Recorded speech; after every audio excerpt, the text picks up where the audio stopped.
अस्सलाम वालेकुम अज़ीज़ नवाज़ उर्दू की नाज़िर नज़रात, आप तमाम का नवाज़ उर्दू यूट्यूब चैनल में इस्तकबाल है। नवाज़ उर्दू यूट्यूब चैनल का आज का ये वीडियो खलीका क्षेत्र के 7वीं जमात और 8वीं जमात के समाज साइंस के इक्तिसाबी सफ़ात को हल किया जाएगा। तो हम यहाँ पर 7वीं और 8वीं में जो सेम सबक हिंदुस्तान में यूरोपीय हुकूमत की तोसी 8वीं में क्या है 8.3 है और 7वीं में क्या है 10वां सबक है। तो हम दोनों सेम आते हैं, तो इन असबाब को हम देखेंगे। तो चलो, हमारा है 8वां सबक 8.3, हिंदुस्तान में यूरोपीय हुकूमत की तोसी किस तरह से हुई। इक्तिसाबी मासिल क्या है, हिंदुस्तान में यूरोपीय हुकूमत की तोसी के बारे में जानेंगे। तो इस तरह से क्या है, हिंदुस्तान में अंग्रेजों ने क्या है, अंग्रेजों का बयान है, झील में जंगों का बयान, माफ कीजिएगा, झील में जंगों का बयान है जिसमें पूरा हिंदुस्तान अंग्रेजों के कब्जे में गया है। हिंदुस्तान में अंग्रेजों ने कब्जा करने के लिए कौन कौन से अहम जंगें लड़ी, उनके मुताबिक यहाँ पर बताया गया है। तो हिंदुस्तान के मुख्तलिफ हिस्सों के बड़े शहंशाहों को शिकस्त देने की वजह क्या है, और वजह से हिंदुस्तान के अंग्रेजों के कब्जे में चला गया। यानी हिंदुस्तान के बड़े बड़े शहंशाह जो अंग्रेजों से नहीं घबराते थे, अंग्रेजों से जंग लड़ने के लिए तैयार थे, तो अंग्रेजों ने उन्हें किस तरह से धोखा देकर कब्जा किया उसका जिक्र यहाँ पर है। तो उसके बारे में हम जानकारी हासिल करेंगे। मगरबी हिंदुस्तान, बंगाल में अंग्रेजों की आबादकारी। आबादकारी का मतलब क्या है, आबादकारी का मतलब बंगाल में अंग्रेजों की आबादकारी, बंगाल का इलाका। यहाँ पर ईस्ट इंडिया कंपनी मुगल हुक्मरानों की तरफ से हासिल तिजारती मुराआत का गलत इस्तेमाल कर रही थी। मुराआत मतलब जो सहूलतें थी उनकी, तो ईस्ट इंडिया कंपनी क्या है, उसका गलत इस्तेमाल कर रही थी। तो इसको जानने के बाद बंगाल का नवाब सिराजुद्दौला जो कलकत्ता पर हुकूमत कर रहा था, उसने क्या है कलकत्ता पर हमला करके फतह किया। जो बंगाल के इलाके में हुकूमत कर रहा था, कलकत्ता पर हमला करके उसे फतह किया, जो अंग्रेजों के मातहत था। और कलकत्ता में फोर्ट विलियम किला जो अंग्रेजों का था, उस पर हमला करके उसे अपने कब्जे में कर लिया। तो जंग प्लासी में फतह किया। तो फतह करने की वजह से अंग्रेजों ने क्या किया, जंग के लिए तैयार हो गए सिराजुद्दौला के साथ। वही जंग क्या है, जंग प्लासी कहलाती है।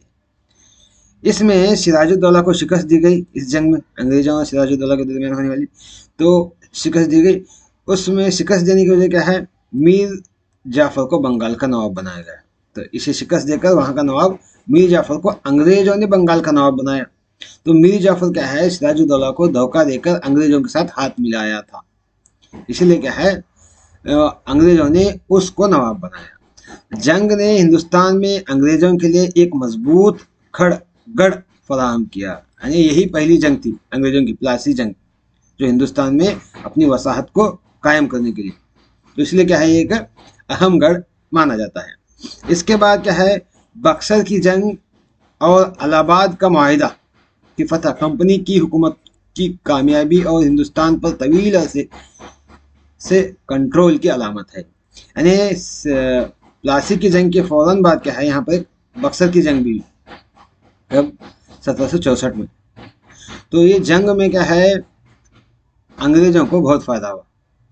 यहाँ पर मीर जाफर को नवाब बनाने के बाद फिर इसके दामाद ये मीर जाफर अंग्रेजों के मांगों को पूरा न करने की वजह से अंग्रेजों ने इसको हटाकर मीर कासिम को नवाब बनाया। तो मीर कासिम भी क्या है, अंग्रेजों के चुंगल से आज़ाद होने के लिए कोशिश कर रहा था। उन्होंने भी क्या है, बहुत सारी सहूलतें हिंदुस्तानियों को दे रखी थी। तो ये गुस्सा जब ये बात जब अंग्रेजों को पता चली, तो अंग्रेजों ने दोबारा मीर कासिम को हटाकर मीर जाफर को नवाब बनाया। तो इस वजह से मीर कासिम, ओध का नवाब, सिराजुद्दौला, शाह आलम सानी मुगल शहंशाह, तीनों ने मिलाकर अंग्रेजों के साथ जो जंग लड़ी वही जंग बक्सर की जंग कहलाती है। इस जंग के खात्मे में क्या है, इस जंग में अंग्रेजों की जीत थी। सिराजु मीर कासिम भाग गया, सिराजुद्दौला कहीं पना गया और मीर शाह आलम सानी मुगल शहंशाह उसने क्या है इलाहाबाद का मुआहदा किया। इससे क्या है अंग्रेजों को बहुत फायदा हुआ।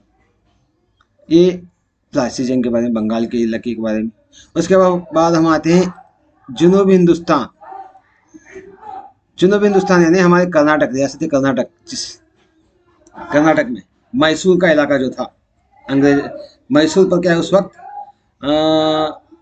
हैदर अली और टीपू सुल्तान हुकूमत कर रहे थे। तो उनकी नज़र सीधे बंगाल के बाद जनूबी हिंदुस्तान पर पड़ती है, जो मैसूर, शेर मैसूर के नाम से जाने वाले टीपू सुल्तान के ऊपर।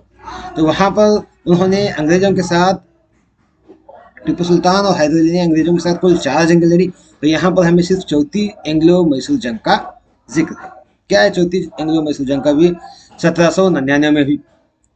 तो इसके बारे में देखो, मैसूर के हैदर अली और उनके बेटे टीपू सुल्तान की क़यादत में एक ताकतवर रियासत के तौर पर उभरी थी। तो मैसूर और अंग्रेज़ों के दरमियान 18वीं सदी के आखिर में 4 जंगें लड़ी गई। उसमें चौथी एंग्लो मैसूर जंग मशहूर है। यानी इस चौथी एंग्लो मैसूर जंग अंग्रेज़ों की फतह के लिए बहुत कामयाबी रही। तो इसमें टीपू सुल्तान की शिकस्त और मौत के साथ ख़त्म हुई चौथी एंग्लो मैसूर जंग। यानी टीपू सुल्तान ने अपनी जान के आखिरी लम्हे तक अंग्रेजों के साथ लड़ा। हाँ, तो इसके साथ साथ मैसूर के जंग के खात्मे के बाद क्या हुआ? जंग तो अंग्रेजों के साथ लड़ने के बाद टीपू सुल्तान को शहीद किया गया। तो अंग्रेजों ने मैसूर के इलाके का क्या किया? इसके साथ साथ मैसूर अंग्रेजों की लड़ाई की ख़त्म हुई। तो ख़त्म हुई तो उस तरह से क्या है, मैसूर के इलाके को अंग्रेजों ने 4 हिस्सों में तकसीम किया। एक हिस्सा खुद रख लिया, एक हिस्सा मराठा को दिया, एक हिस्सा हैदराबाद के नवाबों को दिया, और एक छोटा सा हिस्सा क्या है मैसूर के वडेरों को वापस देकर उनके वहाँ पर होने वाली बगावत को कुचल डाला। ये अंग्रेजों की चाल थी। इस तरह उसके अलावा मैसूर के इलाके में केजा जैसी बड़ी बंदरगाह हैं और कोयम्बतूर और श्रीरंगपट्टन जैसे शहर अंग्रेजों के हाथ में आ गए। ये बड़े बड़े शहर जो थे, माफ कीजिएगा, केंद्रा, जो केंद्रा बोलते हैं, मंगलूर का बंदरगाह, हाँ, मंगलूर जैसी बंदरगाह जो उस वक्त केंद्रा कहा जाता था, मंगलूर बंदरगाह और कोयम्बतूर, श्रीरंगपट्टन जैसे बड़े बड़े शहर क्या अंग्रेजों के हाथ आ गए। जुनूब में इस फतह ने अंग्रेजों को महफूज रखा। जुनूब में जंग क्या है, अंग्रेजों को महफूज रखा। तो अब आते हैं वस्त और मगरबी हिंदुस्तान में। यहाँ पर तीसरी एंग्लो मराठा जंग के बारे में। वस्त मराठा, महाराष्ट्र का है, हिंदुस्तान की दरमियानी सीमा की वजह से वस्त इलाके पर भी वो कंट्रोल हासिल करने के लिए अंग्रेजों ने क्या किया, तो वहाँ पर उन्होंने मराठों के साथ जंगें लड़ी। तो वो क्या है, तीसरी एंग्लो मराठा जंग 1818 से 1819 के दरमियान लड़ी गई। तो ये 18वीं सदी के दूसरे निसफ हिस्से में हुई। तो मराठा मगरबी और वस्त हिंदुस्तान में एक ताकतवर ख़ानदान थे, लेकिन इन्होंने आपस में इक़्तिदार की जंग लड़ी। मराठा ख़ानदान के पेशवाओं ने क्या किया, खुद हुक्मरान बनने के लिए आपस में इक़्तिदार की खातिर जंग की। तो अंग्रेज़ों ने इसका फ़ायदा उठाया। देखो, अंग्रेज़ों को अपने अंदरूनी मामलात में मुदाखलत का मौका फराहम किया, यानी अंग्रेज़ों को उसमें दाखिल करके मराठाओं ने खुद अपने आप को शिकस्त हासिल की। तो अंग्रेज़ों और मराठाओं के दरमियान बहुत सी जंगें हुई, जिनमें ख़ास तौर पर तीसरी एंग्लो मराठा जंग जो 1817 से 1819 थी, ये जंग जो आखिरी जंग थी, एंग्लो मैसूर जंग की आखिरी जंग, तीसरी जंग थी।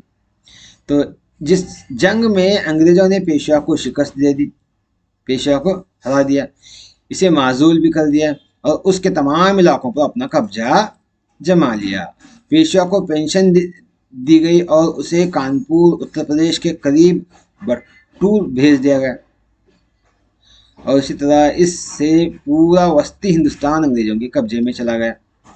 देखो, बंगाल का इलाका हुआ, जनूबी हिंदुस्तान का इलाका हुआ, अब क्या है, वस्त हिंदुस्तान पर भी उन्होंने कब्जा जमा लिया। उसके बाद उनकी नज़रें, अंग्रेजों की नज़रें सीधे शिमाली और शिमाली मगरबी हिंदुस्तान जो सिखों के कब्जे में था, वहां पर जाकर सिखों के साथ उन्होंने जंगें लड़ी। तो यहाँ पर जिक्र है दूसरी एंग्लो सिख जंग का, तो इसके बारे में देखिए। दूसरी एंग्लो सिख जंग, शिमाली मगरबी हिंदुस्तान में सिख महाराजा रंजीत सिंह, उस वक्त के रंजीत सिंह राजा थे, उनकी कमान में एक ताकतवर सियासी और फौजी कुवत के तौर पर परवान चढ़ी। तो रंजीत सिंह की मौत के बाद पंजाब में अनारकी फैल गई। ये अनार लफ्ज नहीं आना था, वहां पर नहीं आना था शायद, ये अनार की जगह क्या कुछ अलग वर्ड आना था, लेकिन क्या है, ये मुनासिब नहीं है। तो अंग्रेजों ने इसका फायदा उठाया और पंजाब पर हमला किया। तो ये पहली एंग्लो सिख जंग की वजह बनी। हाँ, एंग्लो सिख जंग 1845 में सिखों की शिकस्त के साथ खत्म हुई और मगर आगे चलकर दूसरी एंग्लो सिख जंग लड़ी गई जो 1849 की जंग थी। तो आखिरकार अंग्रेजों ने गुजरात की जंग में सिखों को शिकस्त दिया। अंग्रेजों ने क्या है, सिखों को गुजरात में शिकस्त दी। तो उस वक्त डलहौजी ने पंजाब पर कब्जा कर लिया। महाराजा रंजीत सिंह के बेटे महाराजा दिलीप सिंह अव्वल को पेंशन देकर इंग्लिस्तान भेजा गया। इस तरह से वो भी क्या कब्जा करके अंग्रेजों ने दिलीप सिंह को माजूल करके, जैसे माफ कीजिएगा, दिलीप सिंह नहीं, रंजीत सिंह के बेटे महाराजा दिलीप सिंह को अव्वल को पेंशन देकर के इंग्लिस्तान भेजे। और ईस्ट इंडिया कंपनी ने पूरे शुमाली मगरबी हिस्से पर कंट्रोल कर लिया। इससे पूरा हिंदुस्तान ईस्ट इंडिया कंपनी के कंट्रोल में चला गया। तो अब यहाँ पर है इक्तिसाबी सफ़ात। हिंदुस्तान और अंग्रेजों के दरमियान जंगों के असबाब और असरात। यहाँ पर क्या है, इक्तिसाबी सफ़ातें। तो इन इक्तिसाबी सफ़ात में हमें क्या करना है, जंगों क्यों हुई, जंग की वजूहत लिखना है और उसके असरात क्या है यहाँ पर मुरतब करना है। तो चलो देखिए, यहाँ पर पहला है प्लासी की जंग। प्लासी की जंग की वजह क्या है, सिराजुद्दौला का ख्याल था कि अंग्रेज उसके कानूनी अहकामात की पैरवी किए बगैर उसके दुश्मनों के साथ मिलकर साजिशें कर रहे हैं। इसलिए नाराज होकर अंग्रेजों की कोठियों पर कब्जा कर लिया। यही आगे चलकर प्लासी जंग की वजह बनी। और उसके असर क्या है, अंग्रेजों की मेहरबानी से मीर जाफर को बंगाल का नवाब बनाया गया और उनका कठपुतली बन गया। अंग्रेजों की ईस्ट इंडिया कंपनी ने कसीर माल के साथ जिला 24 परगना की जमींदारी का हक हासिल किया और प्लासी जंग आगे चलकर बक्सर की जंग की सबब बनी। तिजारत की गर्ज से आए अंग्रेजों को हुकूमत करने का इख्तियार मिल गया और प्लासी की जीत से हिंदुस्तान में अंग्रेजों की हुकूमत की बुनियाद रखने का राह खोली। इस जंग से क्या, हिंदुस्तान में उनकी हुकूमत की बुनियाद रखी गई प्लासी जंग में। उसके बाद बक्सर की जंग जो 1764 में, देखो सर, बक्सर की जंग, इसकी वजह क्या है, अंग्रेजों की मेहरबानी से मीर जाफर बंगाल का नवाब बना मगर अंग्रेजों के हाथ का कठपुतली बना। माफ कीजिएगा, यहाँ पर कुछ, हाँ देखिएगा, बक्सर की जंग क्यों हुई 1764 में, इसकी वजह क्या है, देखो बक्सर की जंग की वजह,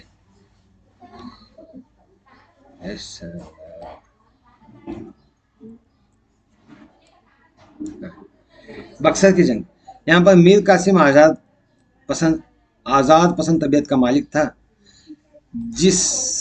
जिन मुकामात पर अंग्रेज गलत इस्तेमाल कर रहे थे उसका जायजा लेकर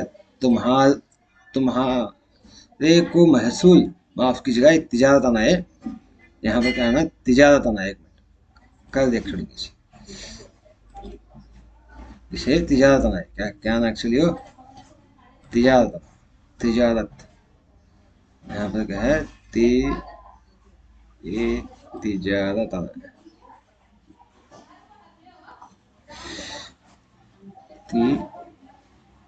तिजारत, तिजारत को उन्होंने, तिजारत को महसूल से आज़ाद कर दिया। इस वजह से अंग्रेजों को हिंदुस्तानी ताजिरों से जिद्दोजहद करनी पड़ी। इसलिए मीर कासिम को नवाब के ओहदे से महरूम करके दोबारा मीर जाफर को नवाब बनाया गया। इससे बेखौफ खतर मीर कासिम ने ओहद के नवाब शजाउद्दौला और मुगल शहंशाह शाह आलम सानी के साथ दोस्ती का हाथ बढ़ाया। इससे मदद हासिल करके बंगाल को दोबारा अपने कब्जे में करने के लिए 1764 में अंग्रेजों से जंग लड़ी। यही जंग क्या है, बक्सर की जंग हुई। तो इसका नतीजा क्या निकला, दोबारा मीर कासिम, मीर जाफर को दोबारा बंगाल का नवाब बना। मीर बक्सर ने बंगाल में ईस्ट इंडिया कंपनी को मुस्तहकम किया और उसके एक वजह क्या है, मुगल शहंशाह शाह आलम दुम से बंगाल के इलाके पर हक के दीवान यानी टैक्स वसूल करने का हक हासिल कर दिया। यानी अंग्रेज वहां के इलाके से टैक्स वसूल करने लगे। तो उससे पहले क्या है, हिंदुस्तानी देसी हुक्मरान महसूल वसूल करते थे। तो यहाँ से इस जंग के बाद बंगाल के इलाके में अंग्रेजों ने टैक्स वसूल करना शुरू किया। और 1765 ईस्वी में और एक नतीजा क्या निकला, मीर जाफर के इंतकाल के बाद निजामुद्दौला बंगाल का नवाब बना मीर जाफर के बाद। इस तरह से क्या है ये बक्सर की जंग के मुताबिक। अब हम आते हैं चौथी एंग्लो मैसूर जंग। इसकी वजह देखो, इसकी वजह क्या है, तीसरी एंग्लो मैसूर जंग के माहिदे पर मुत्तफिक होते हुए अंग्रेजी तिजारती मुहाज को रुपये और इलाके दिए थे। वो देकर अपने दोनों बेटों को, सुल्तान जब अंग्रेजों के दोनों बेटों को, यहाँ पर कुछ आना था, दोनों बेटों को वापस ले लिया।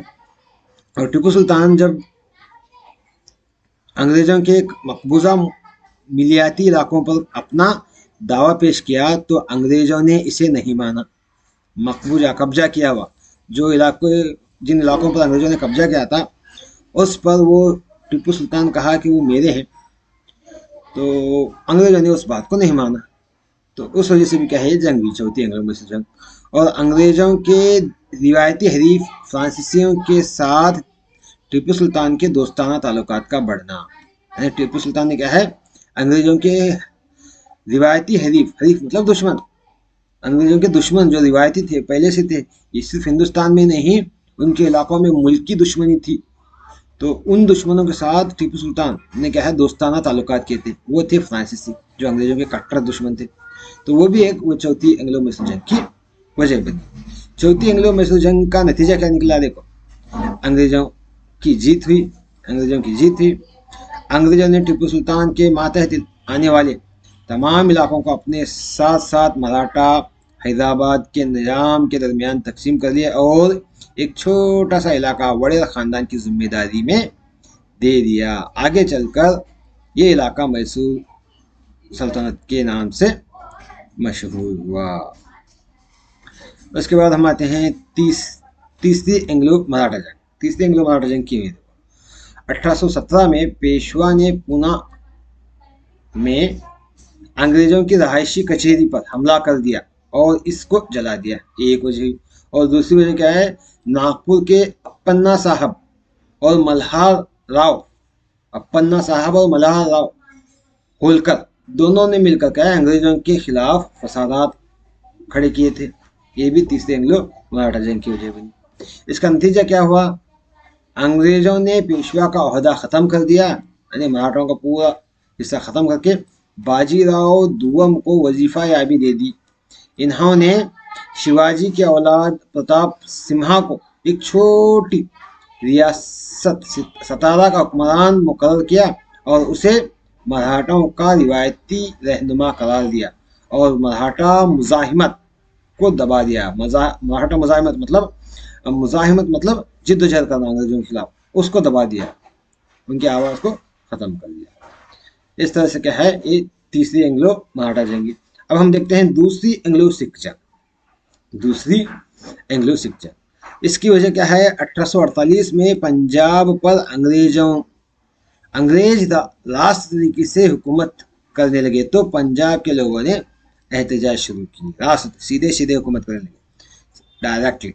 तो इस वजह से वहाँ के पंजाब के लोगों ने उनके खिलाफ एहतजाज किया, तो वही इसकी वजह बनी। नतीजा क्या निकला, आखिरकार अंग्रेजों ने गुजरात की जंग में सिखों को शिकस्त दी, डलहौजी ने पंजाब पर कब्जा कर लिया, महाराजा रंजीत सिंह के बेटे महाराजा दिलीप सिंह अव्वल को पेंशन देकर इंग्लिस्तान भेजा गया, और ईस्ट इंडिया कंपनी ने पूरे शुमाली मगरब को कंट्रोल कर लिया। इससे पूरा हिंदुस्तान ईस्ट इंडिया कंपनी के कंट्रोल में आ गया। इस तरह से अंग्रेजों ने क्या है, पूरे हिंदुस्तान को अपने कब्जे में करके 1947 तक अपना सिक्का चलाया। आगे देखो, अगली सरगर्मी क्या है, सबसे ताकतवर नवाबों, मराठाओं, मैसूर के राजाओं, सिखों को अंग्रेजों ने आसानी से शिकस्त दी। इसकी वजूहत तलाश कीजिए। इसकी वजह क्या है, धोखाबाजी, आपसी नफरत और लालच और इत्तेहाद की कमी। धोखाबाजी, अंग्रेजों ने क्या है, धोखा देकर वहाँ पर के राजाओं को शिकस्त दी। मिसाल के तौर पर आप देख सकते हैं, प्लासी की जंग में सिराजुद्दौला का धोखा दिया, मीर जाफर का हाथ मिलाकर। इस तरह मैसूर की जंग में टीपू सुल्तान को धोखा दिया, वहाँ के दीगर हुक्मरानों, दीगर वजीरों को हाथ मिलाकर। उसके साथ साथ मराठा और निज़ामों को साथ लेकर क्या है, टीपू सुल्तान के खिलाफ खड़े हो गए। इस तरह से क्या धोखाबाजी थी। और आपसी नफरत, यानी यहाँ के बादशाह आपसी नफरत थी, एकजुट नहीं थी, इनमें इत्तेहाद नहीं था। इस वजह से क्या है, अंग्रेजों के खिलाफ वो एकजुट होकर खड़े ना हो सके, इस वजह से भी हार गए। और इत्तेहाद की कमी, एक इत्तेहाद भी नहीं था। इस तरह से अगला सवाल है, 20वीं सदी ईस्वी में कोई भी एक जंग की मालूमात इकट्ठा करें और उसकी वजूहात बताएं, लिखें। 20वीं सदी में क्या है, मशहूर जंग भी पहली अजीम जंग, जंग अजीम 1914 से 1918 तक ये जंग। इसकी वजह क्या है,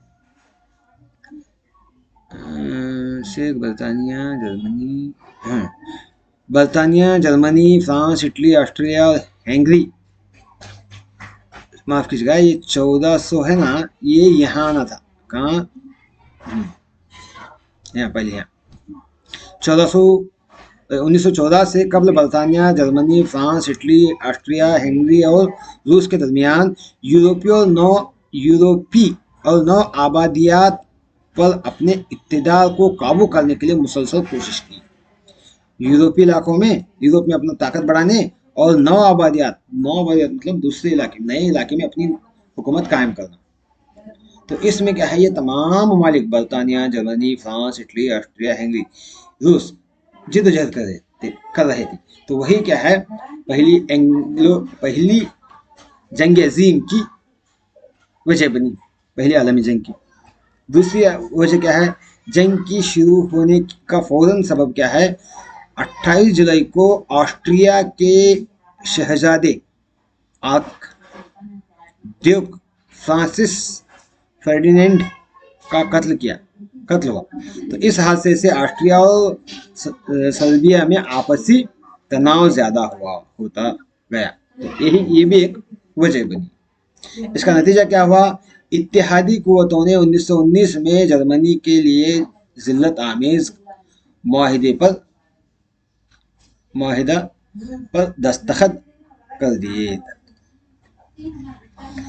ऑस्ट्रिया, हंगरी और उस्मानी हुकूमतें अपने वक़ार को गंवा बैठे, और उसका और एक वजह, मुस्तकबिल में जंगों को होने से बचाने के लिए जमीयत अक़वाम की तश्कील हुई।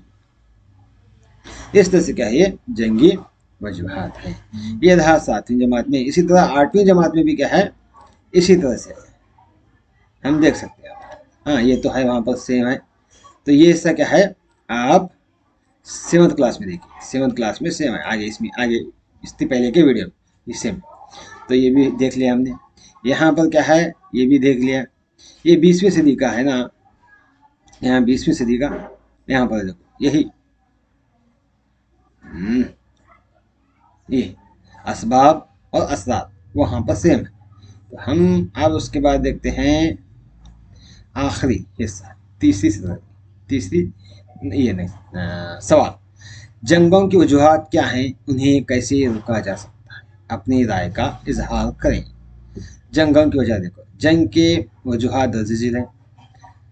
ज़मीन सल्तनत को वसीह करने के लिए, ज़मीनी सल्तनत को वसीह करने के लिए क्या जंग होती है, या ज़ेवरात या दौलत को पाने के लिए जंग की जाती है, ये वजूहात हैं।